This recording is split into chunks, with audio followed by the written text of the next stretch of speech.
भगवती दुर्गा की कृपा आप और आपके पूरे परिवार पर सदा सर्वदा बनी रहे। दोस्तों, नवरात्रि की सप्तमी तिथि माँ भगवती दुर्गा के 7वें स्वरूप माँ कालरात्रि को समर्पित होती है। इस दिन माँ कालरात्रि की विधि विधान से पूजा अर्चना की जाती है। नवरात्रि की सप्तमी तिथि पर माँ कालरात्रि की पूजा आराधना करने से भय से मुक्ति मिलती है, रोगों से मुक्ति मिलती है, समस्त प्रकार के कष्टों का विनाश हो जाता है। इसके साथ ही भूत प्रेत, अकाल मृत्यु या रोग शोक आदि का जो भय होता है, हमेशा मन में एक अज्ञात भय अगर व्याप्त रहता है तो सभी प्रकार की परेशानियों से मुक्ति मिल जाती है माँ कालरात्रि की आराधना से। और हाँ, इसके अलावा जैसे कि अगर आपकी जन्म कुंडली में 7.5 का प्रभाव है या ढैया से आप बहुत अधिक परेशान हैं, शनि के गोचर या दशा में आपको बहुत अधिक परेशानियां हो रही हैं या राहु केतु से संबंधित कोई भी परेशानी है, तो बुरे ग्रहों का प्रभाव समाप्त हो जाता है माँ कालरात्रि की आराधना करने से। तो अब देखिए, माँ कालरात्रि दुष्टों का विनाश करने के लिए जानी जाती हैं, इसलिए इन्हें कालरात्रि नाम दिया जाता है। और अपने भक्तों का हमेशा कल्याण करती हैं, अपने भक्तों की हमेशा रक्षा करती हैं, अपने भक्तों को शुभ फल प्रदान करती हैं, इसलिए माँ कालरात्रि का एक नाम शुभंकरी भी है। और अगर नवरात्रि की सप्तमी तिथि पर विधि विधान से सच्चे मन से समर्पित भाव से माँ कालरात्रि की आराधना की जाती है तो समस्त प्रकार के दुख और संतापों से मुक्ति मिल जाती है। इसलिए नवरात्रि की सप्तमी तिथि पर माँ कालरात्रि की आराधना अत्यंत आवश्यक है। तो आज की वीडियो में आप जानेंगे कि माँ कालरात्रि की आराधना हमें किस प्रकार से करनी चाहिए, किन मंत्रों का जप करना चाहिए, माँ का स्वरूप क्या है जिसका हमें पूजा के समय ध्यान करना है, आज के दिन माँ को भोग कौन सा अर्पित करना चाहिए, किस रंग के वस्त्र धारण करके माँ की आराधना करनी चाहिए और कौन सा पुष्प माँ कालरात्रि को अत्यंत प्रिय है, जो अगर हम उन्हें अर्पित करते हैं तो निश्चित ही हमारी मनोकामना पूर्ण होती है। और आज के दिन कौन सा उपाय करें जिससे कि अगर किसी भी प्रकार की नकारात्मक ऊर्जा से हम परेशान हैं या तंत्र मंत्र से परेशान हैं, किसी के किए कराए का दुष्प्रभाव हमारे ऊपर या हमारे परिवार के ऊपर है, तो उसे दूर करने के लिए आज क्या करना चाहिए, शनि जनित अगर पीड़ा हमारे ऊपर है तो उसके लिए क्या करना चाहिए, तो संपूर्ण जानकारी आपको आज की वीडियो में मैं शेयर करने वाली हूँ। इसलिए वीडियो को पूरा ज़रूर देख लीजिए और अगर आपको आज की वीडियो अच्छी लगे तो इसे लाइक भी ज़रूर कीजिए, क्योंकि आपके लाइक्स, आपके कमेंट्स ही मेरे लिए एकमात्र जरिया हैं जिनसे मुझे पता चलता है कि आपको ये वीडियो अच्छी लगती है और आपके लिए ये वीडियो उपयोगी है। तो अगर वीडियो अच्छी लगती है तो लाइक तो ज़रूर ही किया करें। इसके साथ ही कमेंट बॉक्स में माता रानी के नाम का जयकारा भी ज़रूर लगाएं, इससे आपको सकारात्मक ऊर्जा की प्राप्ति होती है। और अगर आपका कोई भी सुझाव हो, कोई भी प्रश्न हो या कोई विशेष वीडियो देखना चाहते हैं तो इसके लिए भी कमेंट बॉक्स में ज़रूर लिखें।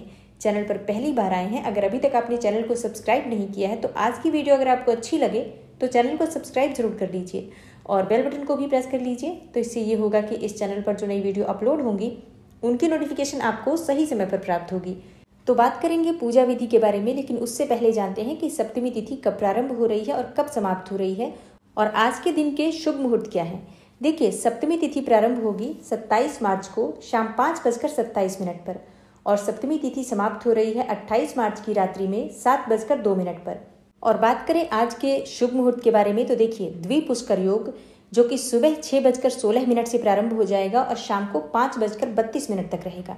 और शास्त्रों के अनुसार द्विपुष्कर योग में अगर कोई भी कार्य किया जाता है तो दुगना फल हमें उसका प्राप्त होता है। मतलब अगर आप कोई भी मंत्र जप करते हैं, पूजा पाठ करते हैं, उपाय करते हैं या कोई भी कार्य आप करना चाहते हैं, कोई नया कार्य शुरू भी करना चाहते हैं, तो अगर आप द्विपुष्कर योग में करते हैं तो इसका फल आपको दुगना प्राप्त होगा। तो आज सुबह से लेकर शाम तक पूरा ही दिन बहुत शुभ है। तो आज के दिन आप किसी भी समय माँ की पूजा आराधना कर सकते हैं। और जैसे कि माँ कालरात्रि की पूजा सात्विक तरीके से भी की जाती है, जो कि आम गृहस्थजन करते हैं, और बहुत से तांत्रिक भी माँ कालरात्रि की आराधना करते हैं, क्योंकि माँ कालरात्रि की आराधना से तंत्र विद्या की प्राप्ति होती है, तंत्र सिद्धि होती है। तो देखिए, दोनों तरह के लोग माँ कालरात्रि की आराधना करते हैं। ऐसे में जो तांत्रिक साधना का समय है वो निशीत काल में होता है और निशीत काल का शुभ मुहूर्त है मध्य रात्रि में, रात्रि 12:03 से रात्रि 12:49 तक। तो इस समय में तंत्र साधना की जाती है, सबके लिए ये समय नहीं होता है। तो आम गृहस्थजन जैसे कि हम सब जो पूजा आराधना कर रहे हैं, जिस प्रकार से प्रतिदिन नवरात्रि में हम पूजा कर रहे हैं, बिल्कुल उसी प्रकार से सुबह से लेकर शाम तक, रात्रि तक, मतलब हमारा जो पूजा का समय है बिल्कुल वही होगा। मध्य रात्रि की पूजा सिर्फ तंत्र साधना के लिए है, इस बात का ध्यान रखिए। तो प्रतिदिन की तरह प्रातःकाल जल्दी उठ जाइए, स्नान इत्यादि कर लीजिए, साफ स्वच्छ वस्त्र धारण कर लीजिए। अब आज किस रंग के वस्त्र आपको धारण करना है माँ की पूजा आराधना के लिए, तो देखिए, माँ कालरात्रि का प्रिय रंग है लाल और सफेद रंग। इन दो रंगों में से कोई भी रंग धारण करके आप माँ की पूजा आराधना कर सकते हैं। इसके अलावा कोई भी हल्के रंग के वस्त्र आप धारण कर सकते हैं। एक और चीज का आपको ध्यान रखना है, जैसे कि अगर नवरात्रि में बाकी के दिन आपने काले या नीले रंग का प्रयोग कर भी लिया हो तो आज आपको भूल से भी इन रंगों का प्रयोग नहीं करना है। बाकी आप किसी भी हल्के रंग के या दूसरे किसी भी रंग के वस्त्र धारण कर सकते हैं। और सबसे पहले स्नान करने के बाद भगवान सूर्यदेव को जल अर्पित करना चाहिए। उसके बाद अपने घर के मंदिर में या जहाँ पर आपने माँ की चौकी स्थापित की है वहाँ आ जाइए। अपने दोनों हाथ जोड़कर माँ दुर्गा और जो भी देवी देवता चौकी पर विराजित हैं सबको प्रणाम कीजिए। उसके बाद शुद्ध आसन डालकर आपको वहाँ बैठ जाना है। पूजा की सभी सामग्री पहले से ही एकत्र करके रखिए ताकि बार बार आपको आसन पर से उठना ना पड़े। जब आप एक बार पूजा पर बैठ जाते हैं उसके बाद अगर आप बीच में उठते हैं तो आपकी पूजा खंडित मानी जाती है, तो इस बात का ध्यान आपको हमेशा रखना है। और आसन पर बैठने के बाद सबसे पहले पवित्रीकरण कर लीजिए। थोड़े से जल के छींटे अपने चारों तरफ जो भी पूजा की सामग्री है या पूजा स्थल है वहाँ पर शुद्ध जल या गंगा जल छिड़ककर पवित्र कर लीजिए, शुद्ध कर लीजिए। उसके बाद अपने सामने शुद्ध घी का एक दीपक प्रज्वलित कर लीजिए और अब आपकी पूजा प्रारंभ हो जाती है। अपने आसन के नीचे थोड़ा सा जल डालकर और 2 उंगलियों से अपने मस्तक पर 2 बार लगा लीजिए। अब आपकी पूजा प्रारंभ हो जाती है। इसके बाद आप तब तक आसन पर से नहीं उठ सकते हैं जब तक कि आपकी पूजा संपूर्ण नहीं हो जाती है। तो सबसे पहले जैसे कि आपने धूप दीप प्रज्वलित कर लिया है, इसके बाद से जो भी देवी देवता आपने चौकी पर या घर के मंदिर में विराजित हैं सबकी पूजा कर लीजिए पंचोपचार विधि से। जो भी सामग्री आपके पास उपलब्ध है सभी सामग्री एक एक करके कलश देवता, भगवान गणेश, नवग्रह मंडल, षोडश मातृका या और भी कोई देवी देवता जो अगर आपने चौकी पर विराजित किए हैं सबकी पूजा कर लीजिए। उसके बाद आपको भगवती जगदम्बा माँ दुर्गा की पूजा करनी है। तो जैसे कि आज सप्तमी तिथि है तो माँ कालरात्रि का ध्यान करना है। तो माँ कालरात्रि का ध्यान करने के लिए अपने दाहिने हाथ में अक्षत और पुष्प ले लीजिए और माँ कालरात्रि का ध्यान कीजिए। अब माँ कालरात्रि का स्वरूप क्या है जिसका आपको पूजा के समय ध्यान करना है। देखिए, माँ कालरात्रि के शरीर का रंग घने अंधकार की तरह काला है, सिर के बाल बिखरे हुए हैं और माँ कालरात्रि की 3 आंखें हैं। गले में बिजली की तरह चमकने वाली मुंडमाला रहती है और नासिका के श्वास प्रश्वास से अग्नि की ज्वालाएं निकलती रहती हैं। वाहन माता का गर्दभ है। ये ऊपर उठे हुए दाहिने हाथ की वर मुद्रा से वर प्रदान करती हैं, तो नीचे वाला हाथ अभय मुद्रा में रहता है। बाईं तरफ के ऊपर वाले हाथ में लोहे का कांटा और नीचे वाले हाथ में लोहे की कटार रहती है। और माँ कालरात्रि जिस पर प्रसन्न हो जाती हैं उन भक्तों की बड़ी से बड़ी विपदा का भी समापन हो जाता है। तो माँ कालरात्रि के इसी स्वरूप का ध्यान आपको करना है आज के दिन। और माँ का बीज मंत्र क्या है जिसका आज आपको जप करना है ध्यान करते समय। देखिए, या देवी सर्वभूतेषु माँ कालरात्रि रूपेण संस्थिता नमस्तस्यै नमस्तस्यै नमस्तस्यै नमो नमः। अगला मंत्र है ओम देवी कालरात्रै नमः। बीज मंत्र है माँ का क्लीम ऐं श्रीम कालिकायै नमः। अगला मंत्र है चंडवीराम चंडमायाम रक्त बीज प्रभंजनीम ताम नमामि च देवेशीम गायत्रीम गुणशालिनी। तो इनमें से किसी भी मंत्र के द्वारा आप माँ का ध्यान कर सकते हैं और अपनी इच्छा के अनुसार इन मंत्रों में से कोई भी मंत्र 11 बार, 21 बार या 108 बार भी जप कर सकते हैं। तो माँ का ध्यान करने के बाद जो आपके हाथ में अक्षत और पुष्प है माँ के चरणों में अर्पित कर दीजिए। उसके बाद धूप दीप अक्षत पुष्प जो भी आपके पास सामग्री उपलब्ध है सभी सामग्रियों से विधि विधान से सच्चे मन से माँ कालरात्रि की आराधना कीजिए।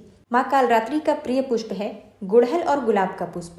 और अगर आपकी कोई भी विशेष मनोकामना है, चाहते हैं कि बहुत शीघ्र पूर्ण हो जाए, कष्टों से मुक्ति मिल जाए या किसी भी प्रकार की ऐसी मनोकामना है जो काफी समय से अधूरी है, तो आज के दिन माता को आप रात की रानी के पुष्प की माला अर्पित करें। इससे निश्चित ही माँ प्रसन्न होती हैं। और माँ का प्रिय भोग है गुड़ का भोग। आप चाहें तो गुड़ से बनी हुई मिठाई का भोग लगा सकते हैं या सिर्फ गुड़ भी अर्पित कर सकते हैं।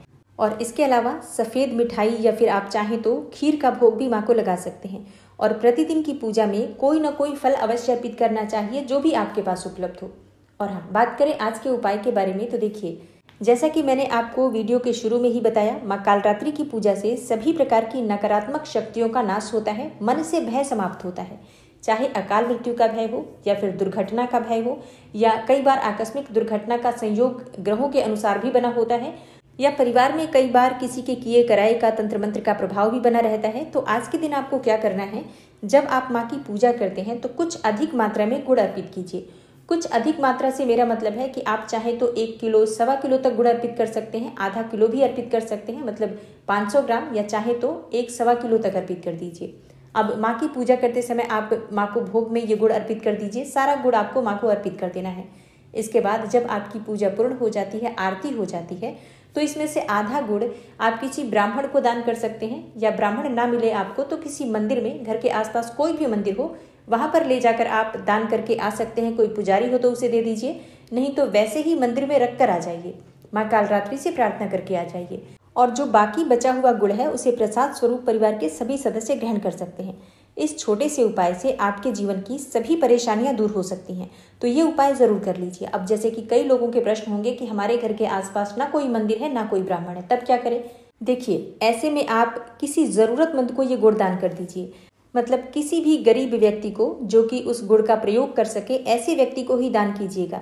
तो अगर आप ये उपाय आज कर लेते हैं तो निश्चित ही आपकी कोई भी परेशानी हो, चाहे ग्रहों से संबंधित पीड़ा हो, आर्थिक, शारीरिक, मानसिक कोई भी परेशानी आपके जीवन की हो, निश्चित ही माँ कालरात्रि की कृपा से वो दूर हो जाती है। तो ये उपाय आप सुबह भी कर सकते हैं, चाहे तो शाम को भी कर सकते हैं। जिस समय भी आप माँ की पूजा आराधना करते हैं उसी समय आप ये उपाय कर लीजिए और अपने परिवार की सुरक्षा के लिए माँ कालरात्रि से प्रार्थना कर लीजिए। और हाँ, विधि विधान से माँ की पूजा आराधना करने के बाद माँ की आरती आप कपूर और लौंग से कर सकते हैं। और अब बात करें कि जो भक्त दुर्गा सप्तशती का प्रतिदिन पाठ कर रहे हैं उन्हें कौन सा अध्याय पढ़ना है, तो देखिए, नवरात्रि की सप्तमी तिथि पर दुर्गा सप्तशती का 12वां और 13वां अध्याय पढ़ा जाता है, तो आप इसी अध्याय को पढ़ सकते हैं। और जैसे कि कई भक्तों के प्रश्न आए हैं कि उन्होंने शुरू से दुर्गा सप्तशती का पाठ नहीं किया है और अब वो करना चाहते हैं, तो क्या कर सकते हैं? जी हाँ, बिल्कुल कर सकते हैं। आप चाहे तो एक ही दिन में पूरा दुर्गा सप्तशती पढ़ सकते हैं, या फिर जैसे कि सप्तमी, अष्टमी, नवमी अभी 3 दिन बचा हुआ है, तो 3 दिन में आप क्रमबद्ध तरीके से दुर्गा सप्तशती का पाठ कर सकते हैं। या आप चाहे तो थोड़ा सा पाठ आप सुबह कर लीजिए और बाकी का बचा हुआ पाठ आप शाम को कर सकते हैं। तो अपनी सुविधा के अनुसार दुर्गा सप्तशती का पाठ आप कर सकते हैं। और अगर आपके पास समय नहीं है तो इस चैनल पर प्रतिदिन आपको दुर्गा सप्तशती की वीडियो मिल रही है। अगर आप अब तक नहीं सुन पा रहे थे तो जरूर सुन लीजिए, क्योंकि दुर्गा सप्तशती का पाठ आप पढ़ते हैं स्वयं से या फिर सुनते हैं, आपको फल माँ दुर्गा की कृपा से उतना ही प्राप्त होता है। तो उम्मीद करती हूँ आज की वीडियो से आपको लाभ अवश्य होगा। आने वाली वीडियो में आप अष्टमी और नवमी से संबंधित संपूर्ण जानकारी पाएंगे। इसके अलावा कन्या पूजन कब करना है, हवन कब करना है, कलश का विसर्जन किस प्रकार से किया जाएगा, ये संपूर्ण जानकारी आपको आने वाली वीडियो में मिलने वाली है। तो चैनल से जुड़े रहिए और हर वीडियो देखने का पूरा प्रयास कीजिए। मिलती हूँ मैं आपसे अगली वीडियो में, तब तक के लिए नमस्कार।